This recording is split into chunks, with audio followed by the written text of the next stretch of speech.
All right, we are live. So exciting. Give me a like if you are here. I am so curious. And also tell me where you are tuning in from.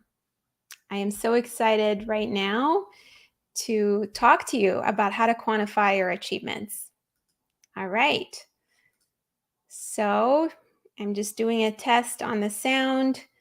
Let me know if you can hear me and see me.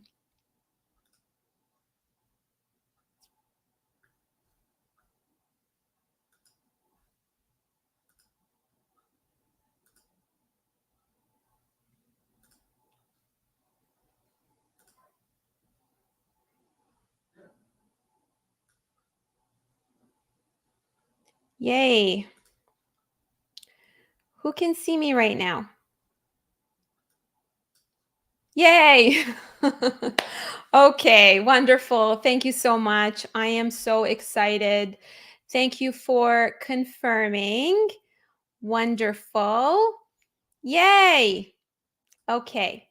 So, I want to know, what is your biggest frustration when it comes to quantifying your achievements and your resume in general?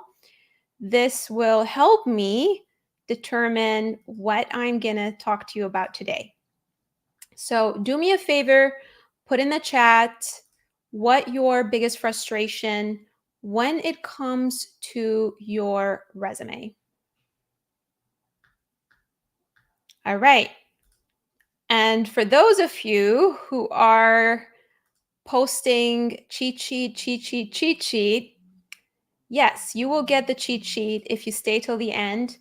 And I hope you're not here just to get some kind of cheat sheet, but to actually learn something today. So let's participate so that you get value out of the session. Studies have proven that when learners engage, the information is more solidified in their brain. So let me know in the chat what your biggest frustration is when it comes to your resume, your achievements. Beautiful.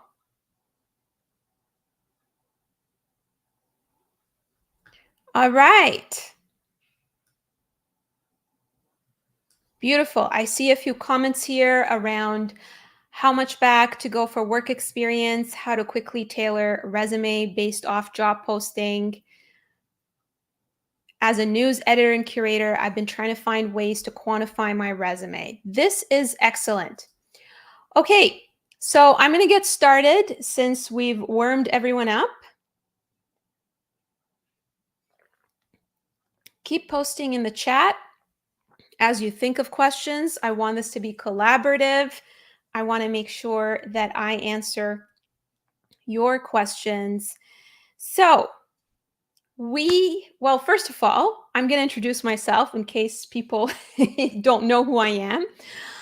My name is Nada Bohendi, and I'm a master career coach. So, what that means is I'm at the highest designation level within the International Association of Career Coaches. I have been helping more than 100 people who have landed jobs at companies like Amazon, MiniClip, Disney. And I'm also a certified resume writer. Now, the wonderful thing about me is that I've actually been in the corporate world for more than 15 years, and I've worn multiple hats. I've navigated more than 5 different career transitions. So I understand what every one of you feels. Okay. So let us talk about your frustrations around writing your resume. At this moment in time, everyone, we are dealing with a big problem. And the big problem is, and a lot of you right now, you're seeing, friends being laid off, etc. The big problem is that there is an oversaturation in the market. So, so this little visual sums it up. You are basically surrounded by a whole bunch of people who can offer the same thing that you can offer. Okay? And this is not just in the job search market. We're talking like even businesses. There's a whole bunch of competition in different industries. Even within my industry, every day I see a new coach popping up on LinkedIn. What you are challenged to do is become this purple cat. So, any cat lovers here? This is for you. You want to become that purple cat. Now, let me explain a little bit more by what I mean. On the left side, there is a bunch of furniture outside. It looks dingy. And on the right side, there's a bunch of furniture that looks amazing. Now, tell me in the chat, if you were to walk into, let's say, a space that has that dingy furniture, what is the impression that you're going to get about whoever lives there versus someone who owns a space with the furniture on the right? So share with me in the chat your thoughts. I'm very curious.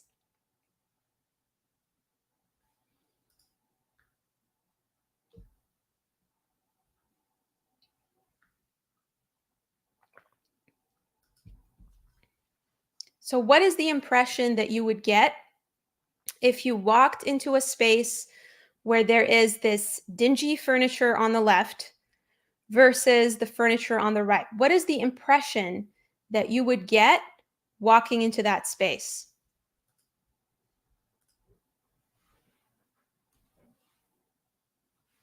I would not invite myself over ever. Dirty on the left, neat on the right. Go with the clean, organized. Exactly. Now, I'm not going to name any names, but if if you are going into a store, right? And let's say or picking up some, furniture off the street, right? That is basically a reflection of your brand. And so what I keep seeing, and I've actually seen more than 1,000 resumes, I kid you not, in the past 3 years, whether it's people connecting with me, whether I end up doing a resume review, whether it is clients that I've worked with at the beginning, obviously. The resume looks like the furniture on the left. And so, my question to you is if you are trying to land a six-figure job, $100,000 job and above, and the types of clients that I work with, they end up making over 300,000, some of them, right?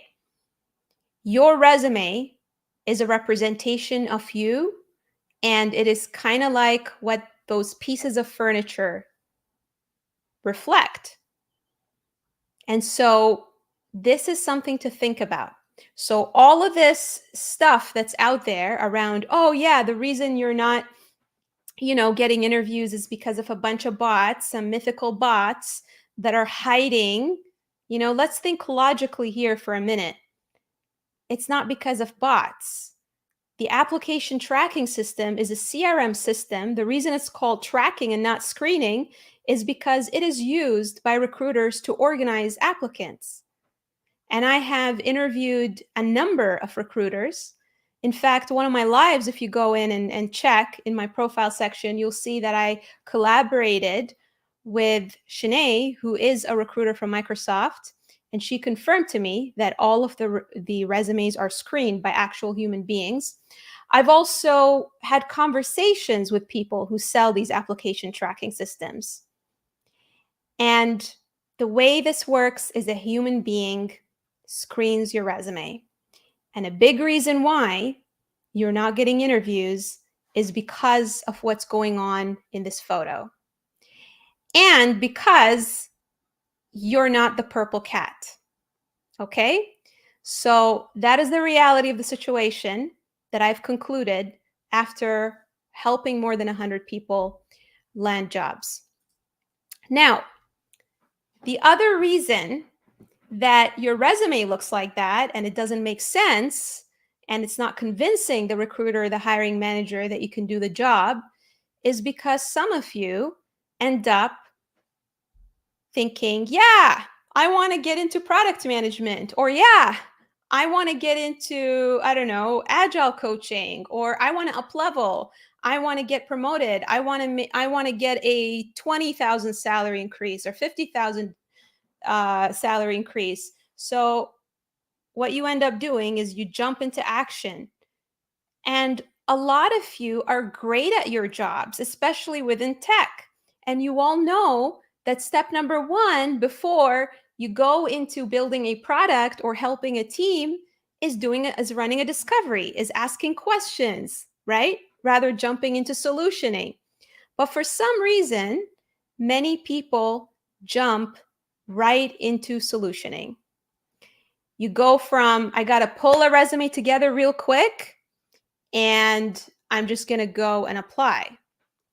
So here's what happens when you do that, right? It sounds generic, just like everyone else.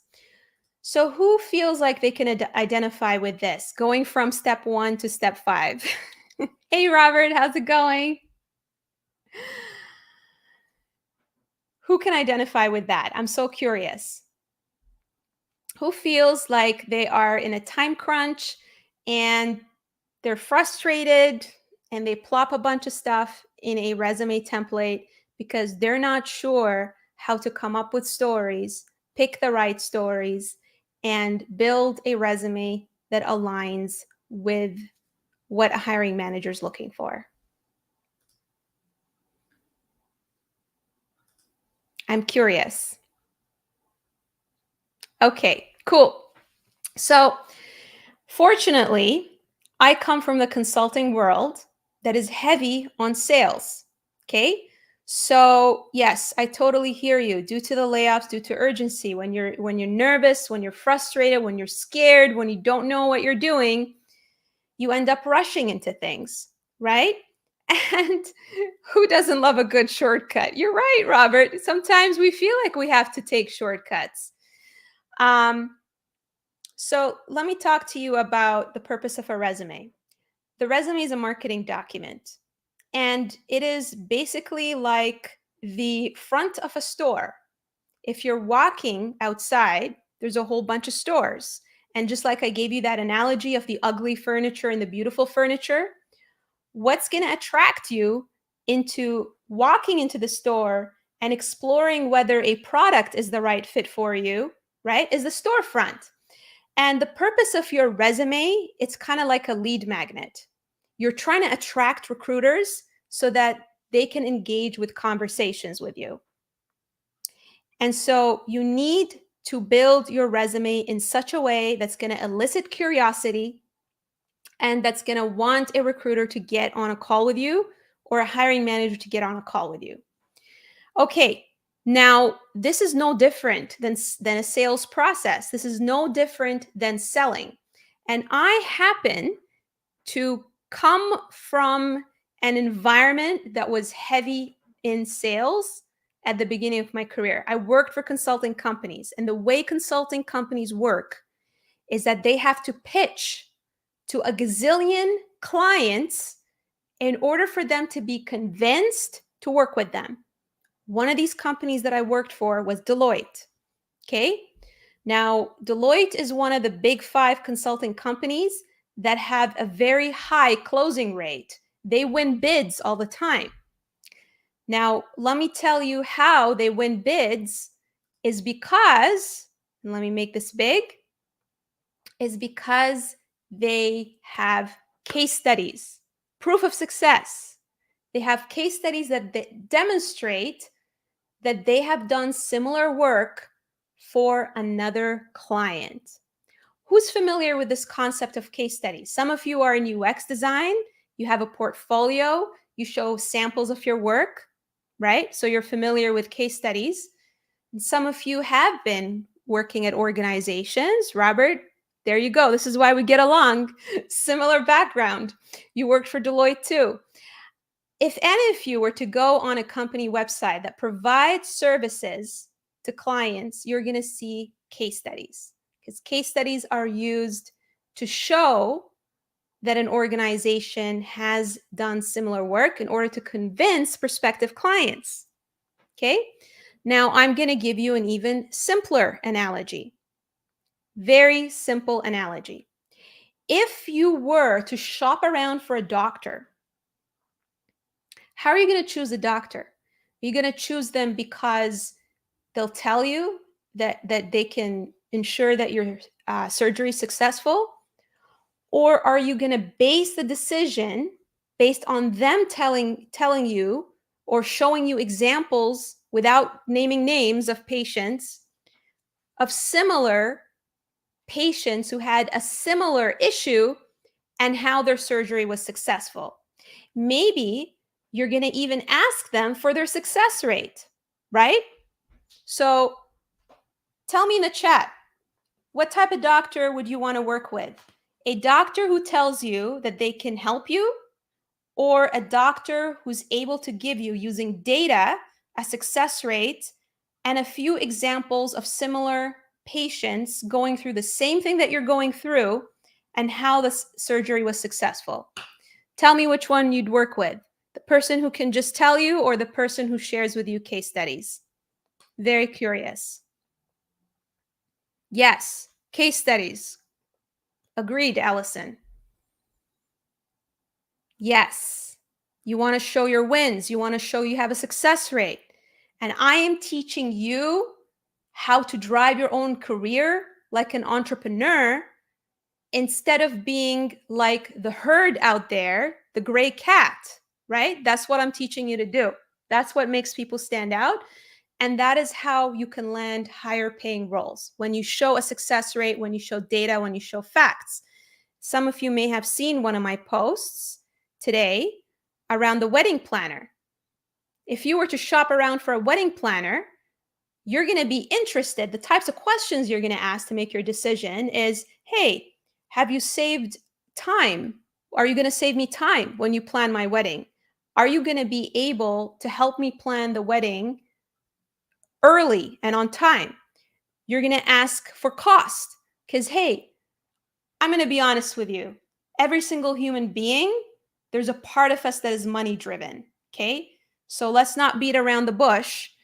And the question that you're going to be interested is, are you going to save me money if I hire you to plan this wedding? Because if it ends up being cheaper for you to do it yourself, you might consider doing it yourself, right? And then the third thing is quality. Are you going to create a phenomenal experience for the attendees in the wedding? So these are the things that you want to think about when you talk about your proof of success, your case studies, your achievements. And this is not just for your resume. This is for your interviews. And this skill set that I'm teaching you is actually applicable even when you're doing presentations and you're trying to convince stakeholders. 3 categories in order to help people make a decision. You're going to save them time, you're going to increase the quality, and you are going to either bring them more money or save them money. Those are the 3 parts, or the 3 criteria. All right. Let us keep moving. So when it comes to writing a resume, this is literally a snippet of my resume. So in one of my lives, I showed how I was building my own resume. And I want to show you a snippet of my own resume. And you can see here in the snippet that I have achievements. These are basically a representation of case studies, how I was able to achieve a high user adoption, right? By facilitating, so the story is that basically I built a product that would help my clients, learn better and understand how to basically build their resume, how to navigate their career, and they weren't watching the videos. And so I was able to build a new digital product that got 90% of my clients to watch all of the videos from start to finish. There you go. Proof of success, a case study. Another case study that shows my ability to grow communities. So if I were to go for a growth product manager role, and the requirement is that they want proof that I'm able to grow a community, this is another case study. I was able to grow my followers from 5,000 to 17,000. You can see the number on my LinkedIn. It's more than 17,000 now within 2 years, right? So data-driven facts, those are the things that convince people. Here's the deal. The mistake that people make when they are writing content for their resume or coming up with messaging is they rely too much on emotion. The thing is, you're not going to be having a conversation with someone. They're just simply going to be reading your resume. And so there's no opportunity for you to have that dialogue. Emotion is not experienced just by reading a bunch of words on a resume. Emotion happens during a dialogue. And your resume is the first step towards credibility. So you need to approach it in a very data-driven manner. In fact, your screener is not going to have context into what you do. They're going to have a checklist, which is the job posting, and they're just going to look and see, right? Does this match? Does this match? Does the person facilitate sessions? Does the person have experience, within health? Do they have experience within ed tech? And so this is why it needs to be factual. So I'm going to teach you how to build a resume that is factual in order for you to get called for more interviews, in order for you to be that purple cat. Just like that surgeon who has a high success rate. Okay. So far, so good. What is your biggest takeaway? I'm so curious. Tell me in the chat, what is your biggest takeaway so far?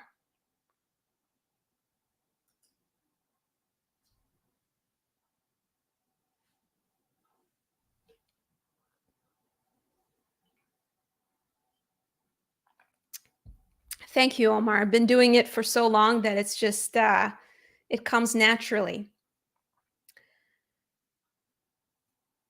All right, so share with me what your biggest takeaway is. Remember, the more you participate, the more you ask questions, the better you understand this. Data-driven, wonderful. Thank you for sharing. All right, so I'm going to walk you through the steps that a lot of you are skipping, and that is the reason you have so much trouble quantifying your achievements and coming up with your interview stories. Beautiful. Data speaks stronger than words. Love it, Christian. Case study comparison. Show data results from case studies. Beautiful. Okay. Step number 1, and I've explained this in my past live, right? But I'm going to say this again because some people forget. You need to have an anchor. You need to have an anchor in order to have a strong brand. If you're just writing a resume for the sake of it without knowing exactly what your area of focus is, what the role is, and I'm not just saying product manager or agile coach or UX designer, but you need to be crystal clear in terms of what types of companies are you going to attract? Are you going to attract a startup? Are you going to attract a large company? Because if you start putting large numbers and large budgets, like the fact that you maybe oversaw a 10 million budget and you're applying for a startup, you're going to scare the startup away. They're going to say, you can't relate to our world. We don't want you. So you need to be very specific on what your niche is, and marketing one-on-one. And here's the thing, people try to reinvent the wheel when it comes to their personal branding, when you can learn from people within marketing and entrepreneurs. Marketing one-on-one, you need to identify a focus and a niche. If your focus is not there, you're not going to be able to convince anyone. Okay?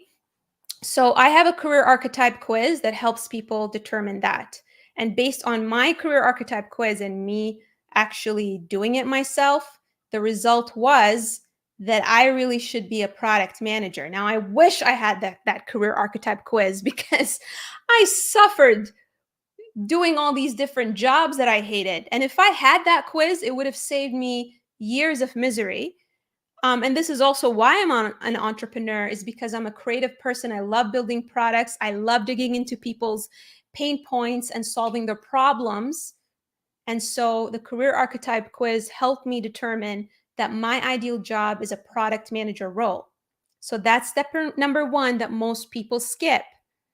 You need to you need to identify your niche or your ideal job. Step number two, I learned this from being a writer myself and learning from other writers. In order to brainstorm, or in order to write a book, or in order to write a piece of content, and your resume is almost like a mini book. It's the book of you, the book of your career. It tells your story. How do you come up with these stories? You got to brainstorm. No writer on the universe wrote a book from cover to cover just like that. They didn't just sit there and, oh, look, magical words coming out of my mouth and coming out of my pen. They had to brainstorm. In fact, if you watch Will Smith's documentary, you will see how he had Post-it notes on a glass wall, and he clustered his Post-it notes by chapters, okay? So these flashcards is a tool that I teach my clients to story map their experience. And for those of you who are product managers and agile coaches, I'm going to be a geek now and speak your language. It's kind of like building a backlog. When you are creating a roadmap and you have a bunch of user stories, these stories represent moments that you've had on projects and how you created wins. These are your mini transformation stories. That's what you're doing. You're brainstorming that. Now, how do you identify what stories to tell on your resume? You do that by looking at the job posting and pulling requirements from the job posting. So here's an example from my resume. Okay, so I put myself through writing my own resume last week. And so for those of you who watched the live, and hey, shout out to my folks who completed the cohort, the resume workshop cohort on Monday. Share with everyone if this method helped you. So folks from the resume workshop, my first cohort who completed it on Monday, would love it if you share your experience of going through this and how it helped you in the chat. Beautiful. So I'm going to give you an example of how I brainstormed a story based on the checklist. So one of the job requirements, one of the job posting requirements, and pay attention to this because a lot of you have been asking, I don't know how to map my experience to a job posting. So pay close attention to this. If you're distracted, looking at your phone, I invite you to pay attention to this because this is one of the most important parts of the live. Okay? Thank you, Elanush. Elanush was one of my wonderful attendees who did actually extremely well and created a beautiful resume. So did Kapompe. Okay, so one of the requirements in the job posting talks about the ability to grow user adoption and the ability to lead consumer-facing micro-tutoring app.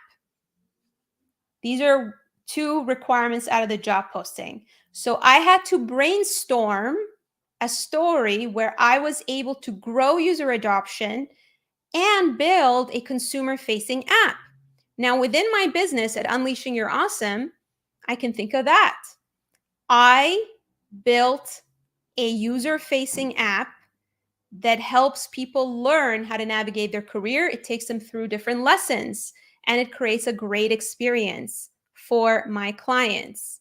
And so I talk about how, on the right, once upon a time, and hey, I don't use star because it's confusing. So I go to the basics when we were children and we were learning how to write stories. And I talk about how once upon a time, I worked on a user-facing digital product. It's my career transformation app because I wanted to grow user adoption. My Zoom recordings didn't cut it for my clients. Most of them never finished the videos, and I had to repeat myself a gazillion times in every one-on-one session with them.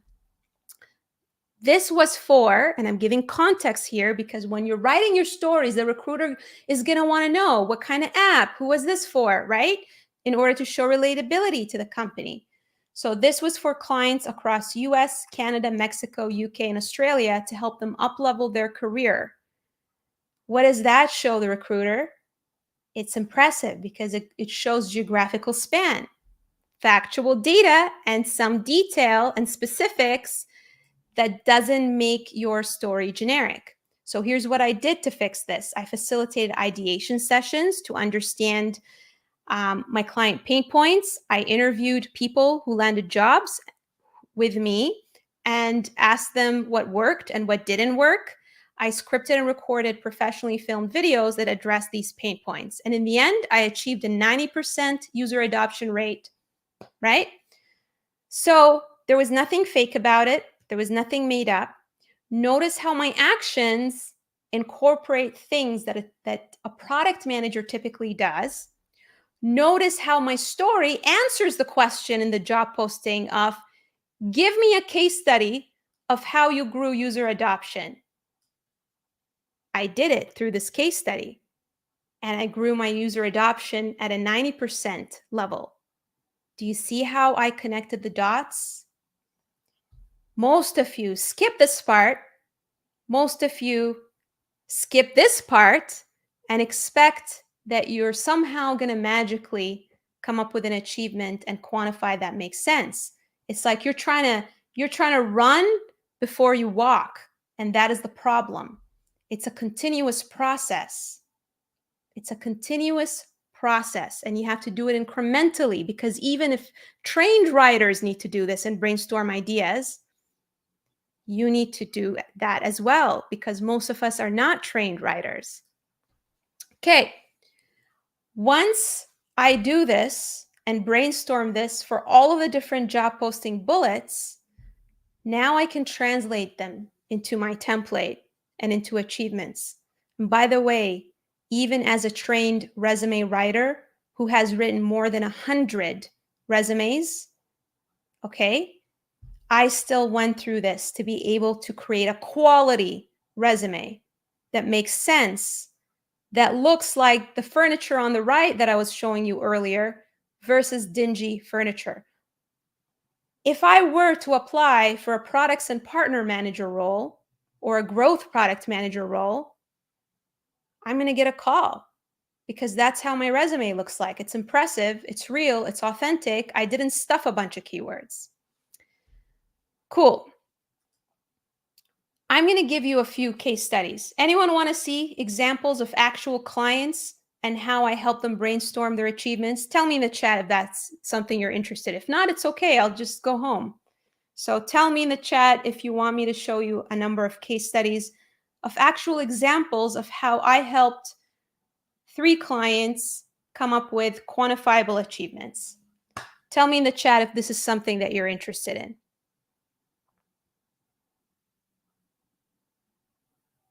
Yes? No? Yes? Maybe?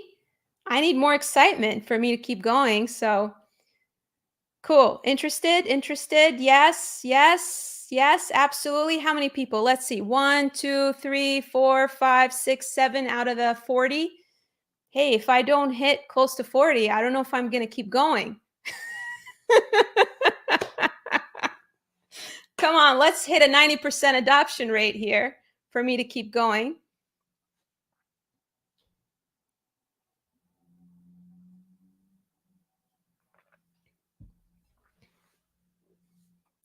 Okay.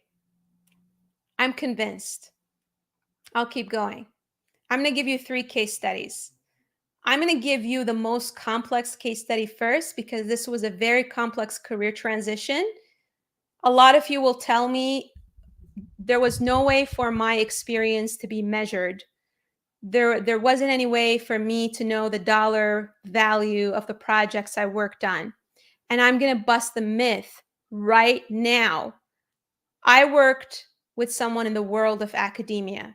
You cannot get less measurable than someone who works in theater. There are no numbers there.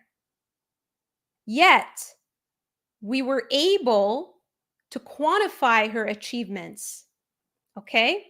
So if I was able to help someone in theater to quantify her achievements in the world of academia, which is known for, like a non-monetary sort of environment, then there's no excuse for anyone here.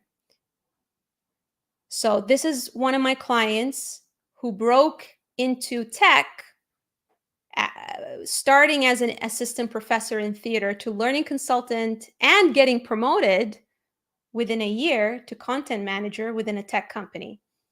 And this is part of her testimonial on my website. You can check it out if you like. She talks about how nobody warns you that you'll wake up one day in your 30s or early 40s and outgrow your passion. And she was able to increase her salary by 70% in that one jump. Okay, so let me show you the story that we came up with. So when we worked together, we looked at the different bullets in the job posting, and she came up with the story of how she saw that there was a problem in her theater department with issues of diversity, equity, and inclusion. 50% of the students were people of color, yet the content in the plays that they were basically performing were not geared towards diverse people.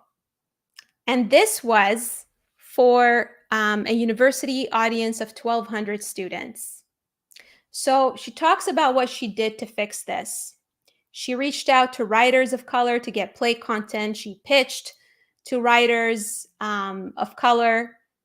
She pitched the work of diverse writers to her department, and she devoted multiple shows and series that were focused on people of color. And in the end, what ended up happening is that she was able to double the attendance. She was able to double the attendance. Now, I asked her and how we came up with this achievement, because at the beginning she wasn't able to quantify it. I basically asked her, what happened when you did all these things? How many people showed up before you did this? And she said, less than 50%. And that is how we came up with this achievement. Okay? So there are different ways to come up with the achievements. And the thing is, and here's where a lot of you are asking me, oh, but how do I turn this into one line? And how do I even, think of what achievements to come up with? Well, that's because you need someone like me to ask you questions. That is why. So you can take all kinds of screenshots and you can try to memorize this. But the thing is, you're not going to be able to think of questions. And so this is the value of working with someone who can look from the outside and help you think of ways to quantify your achievements. So in the end, I helped her boil this down into 2 lines, and it was increasing engagement by 50% through rollout of DEI strategic initiatives with team of 50. One of the job requirements talked about being involved in diversity, equity, inclusion initiatives. Even though technically that was not her title, we were able to incorporate that. All right. Here's another case study. This is a case study of one of my clients who went from being a truck driver, had no degree, to breaking into Agile Mentor at one of the top gaming companies in Europe. And if you go into the website, you'll figure out who it is. One of my best clients, amazing person.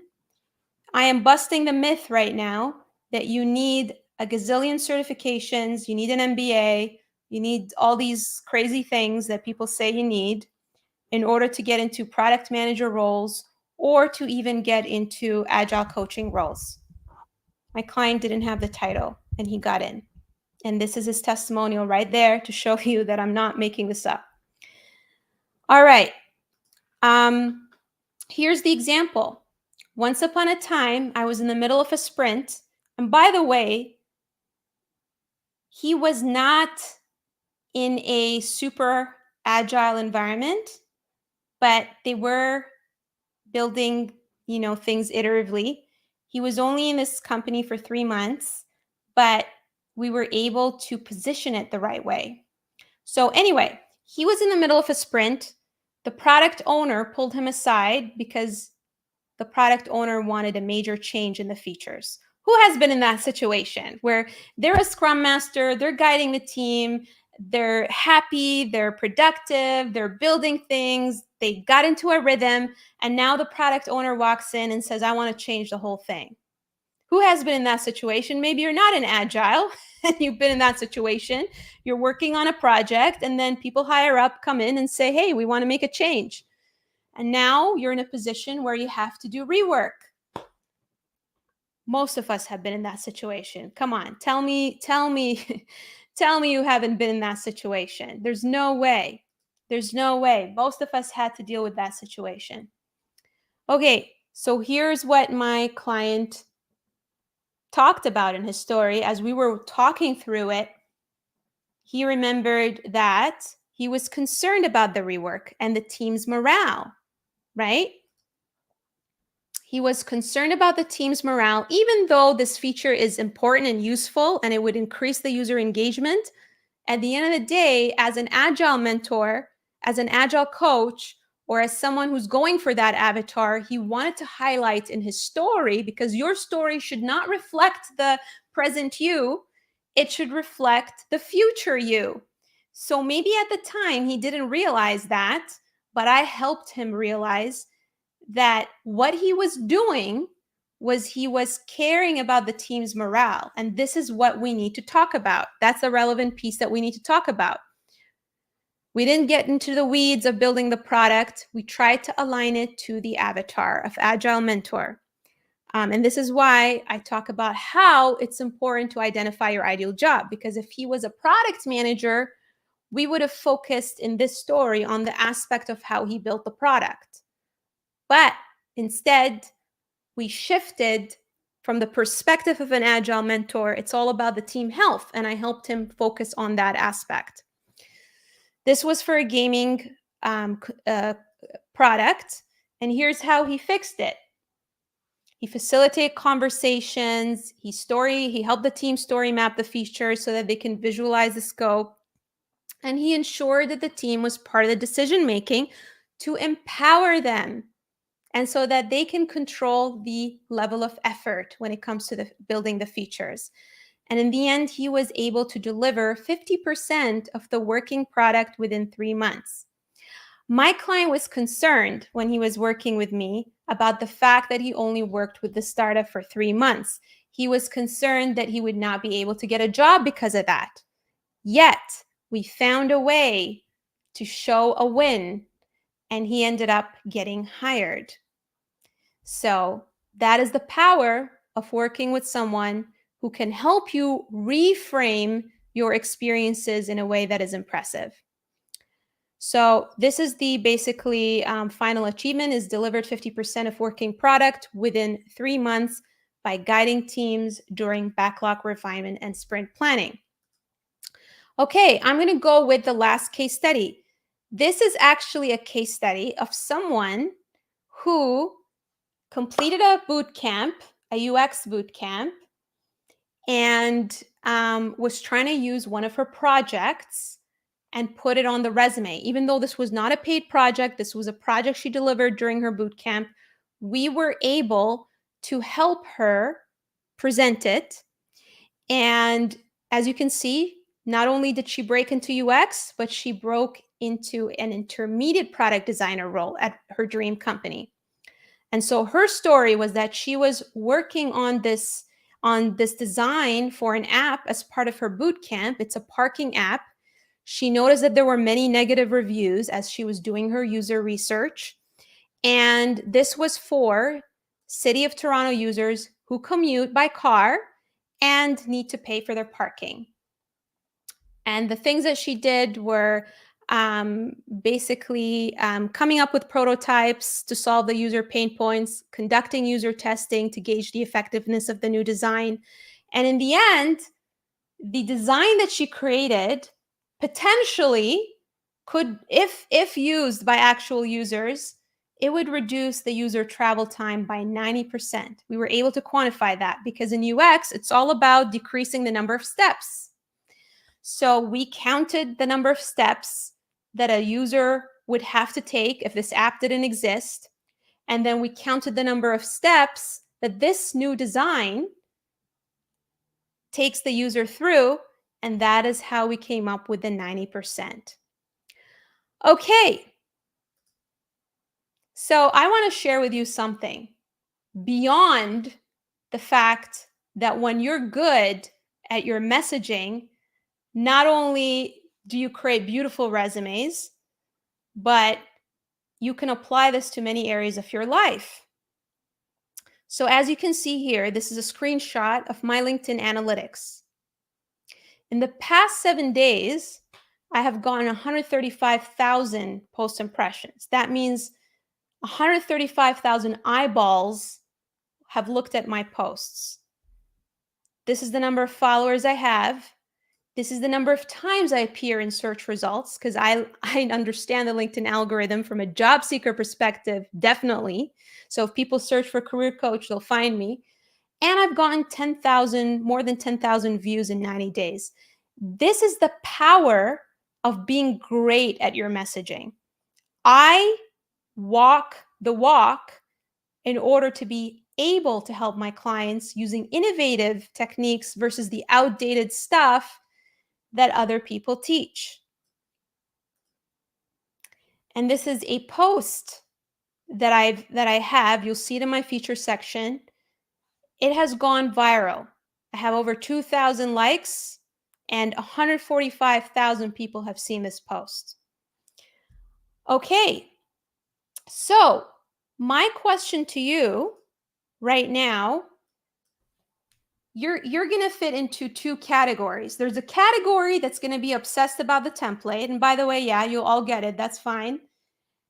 And sure, you're going to take a bunch of screenshots and you're going to try this on your own, and that's totally okay. And then there's the category that wants to do this right, doesn't want to just, not get feedback, is coachable, wants to improve, because to you, this is not just about the resume. To you, it's about being a leader and continuously learning, because you understand as someone who is a leader that it is a journey, that it is iterative, just like we build products. And so if you are in category number 2 and you want to work with someone who's going to ask you the right questions so that your resume looks like the furniture on the right, I invite you to plop into the chat workshop, because I do have a workshop. It's next week. It is a 2-day workshop. And the purpose of the workshop is to help you build your own resume. And the byproduct of that, work on your messaging, which is going to help you in your interviews. So let me know in the chat which category you are part of. So if you simply want the template, that's fine. You can put that in. If you want to do this the right way and to have multiple conversations with me and be asked the right questions, then I invite you to plop workshop. Now, for the people who are very, very serious about this, I am opening up my calendar to the first 5 people. And I already see a couple of people putting workshop. I am opening up my calendar to the first 5 people who send me a DM, not just plop in workshop, send me a DM because they seriously want to work closely with me. And as a master career coach, I do not like to burn myself out. I only work with a limited number of people one-on-one. So if you are very serious and you want to work closely with me, send me a DM and say, hey, I'd love to get on a call with you and I'd love to learn more about working with you. And then for those of you who are extremely interested in the workshop, plop in workshop, also send me a DM. If you want the 50% discount on my workshop, I am serious about this. It's going to end today, everyone, because I know that this workshop is double the price. There is no one. I'm going to tell you right now, within Canada, there is no one who teaches resumes the way I do. And I will venture to say, even in the US, there is no one who teaches resumes the way that I do. Not only do my resumes have helped people get an average of a 30% conversion rate from application to interviews, but the way I teach it is so innovative that most people are successful because they understand how to do this, because the way I teach this is intuitive. I know that a lot of you saw this through this session. So I have limited spots and I really value quality. I don't like my workshops to be a humongous workshop with a bunch of people who feel like they're numbers. The people who have attended my workshop will tell you right now that it was very tight knit and I went above and beyond answering their questions in between sessions. So if you're super serious and want the discount, once I end this live, I invite you to send me a DM and I will send you the discount code and you'll get 50% and we'll get you going before my workshop gets sold out again. And if you want to work more closely with me as well, then I also invite the first 5 people who send me a DM to get on a one-on-one call with me. A lot of people will tell you that I don't work with a lot of people one-on-one. It's mostly workshops. The workshop is going to be next week on Monday and Tuesday from 6 p.m. to 8 p.m. Eastern. The reason I'm actually enticing you to sign up early is because we are going to hit the ground running. There are a couple of videos that you're going to need to watch. You're going to need to pick your ideal job. There's a very tiny homework that you need to do before the workshop. And so part of the reason I want to limit and close this tonight is because I want to make sure that whoever attends my workshop has all of the material and the resources so that they can hit the ground running. So workshop is next week, Monday and Tuesday, 6 to 8 p.m. Eastern. That would be April 3rd and April 4th. Each day is going to be 2 hours. You also get to ask me questions during that duration. You get a resume review as well. And yeah, you end up building it during the workshop because this is a hands-on workshop. Beautiful. Yes. Tanya is another example of someone who went through my workshop.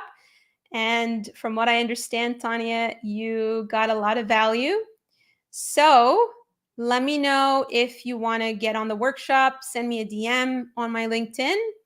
If you are one of the first 5, then you will definitely get the discount code. And if you want to work one-on-one with me as well, I have limited availability for one-on-ones. I don't jump on one-on-ones with everyone. So if you are serious about communicating as a leader and being seen as someone who is, who has a clean, organized house, then I invite you to do that. But if you just want to, do the DIY option, watch my video a million times, figuring out it on your own, you're not the kind of person who likes feedback, that is totally fine. I actually do not want you to reach out to me because I only work with people who are coachable. Okay, beautiful. Last minute questions. Anyone has any question before I wrap up? What is your biggest takeaway? I'm super curious. What is your biggest takeaway coming out of this?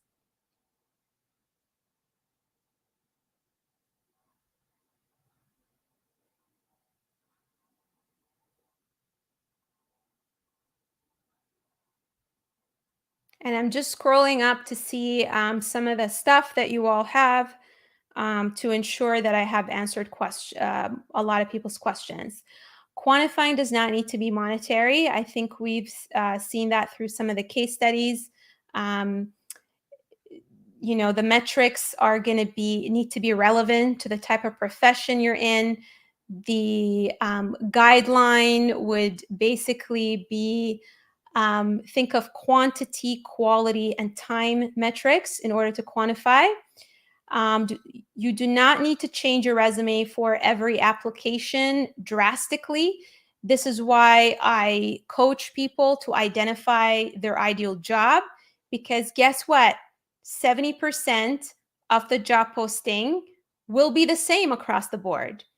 Otherwise, the role is not going to be called agile coach or product manager or learning consultant or finance manager. There are certain characteristics that are going to be the same, and there's going to be minor alignment.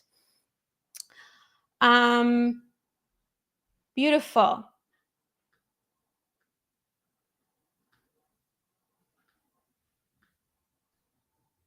Do your homework, be humble, quantify your resume bullets. I love that.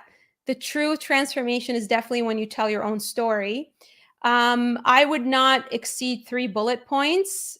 Each bullet maps to a story result. Do not have a laundry of bullets, because now you're overwhelming the recruiter. It's like if you were talking to a doctor and they said, I did this when, and I did this when, and I did this when, and blah, blah, blah. It's too many numbers. Okay. So rule of thumb is 3. My clients will tell you that I have a rule around, even when you talk about what you did and your actions in interviews, I tell them to only list 3 things that they did, because studies have shown that people generally do not retain more than 3 ideas. Road mapping your experience helps you come up with data. Absolutely, Jennifer. That's a great takeaway. Thank you for sharing. Wonderful. We got 4 minutes left. Shoot me questions, rapid fire.